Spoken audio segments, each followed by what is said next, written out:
পুলিশকে ওভারটাইম ভাতা দেওয়ার পরিকল্পনা সরকারের। দেশে পুলিশিং কার্যক্রমকে আরও গতিশীল ও যুগোপযোগী করতে একগুচ্ছ নতুন পদক্ষেপের ঘোষণা দিয়েছে সরকার। এর মধ্যে সবচেয়ে উল্লেখযোগ্য হল অতিরিক্ত কর্মঘণ্টার জন্য ওভারটাইম ভাতা প্রবর্তন এবং অবসরকালীন সময়ে বিশেষ পদোন্নতির সুযোগ।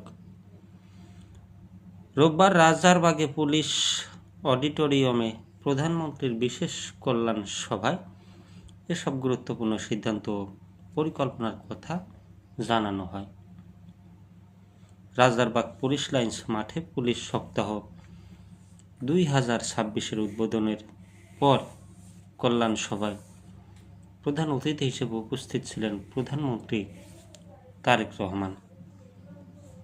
অনুষ্ঠানে বিশেষ অতিথির বক্তব্যে স্বরাষ্ট্রমন্ত্রী সালাউদ্দিন আহমেদ জানান, কনস্টেবল থেকে পরিদর্শক পর্যন্ত যেসব সদস্য অতিরিক্ত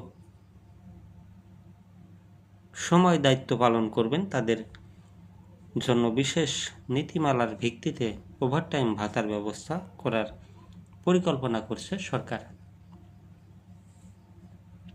পাশাপাশি পুলিশ সদস্যদের শারীরিক ও মানসিক স্বাস্থ্য সুরক্ষায় কেন্দ্রীয় ও বিভাগীয় হাসপাতালগুলোকে আধুনিকায়নের প্রতিশ্রুতি দেওয়া হয়েছে।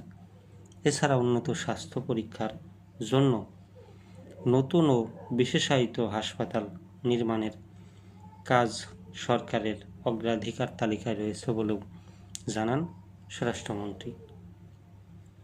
দীর্ঘদিন একই পদে কর্মরত থেকে অবসরে যাওয়া পুলিশ সদস্যদের মনোবল বাড়াতে অনাবরি পদোন্নতির ঘোষণা দেওয়া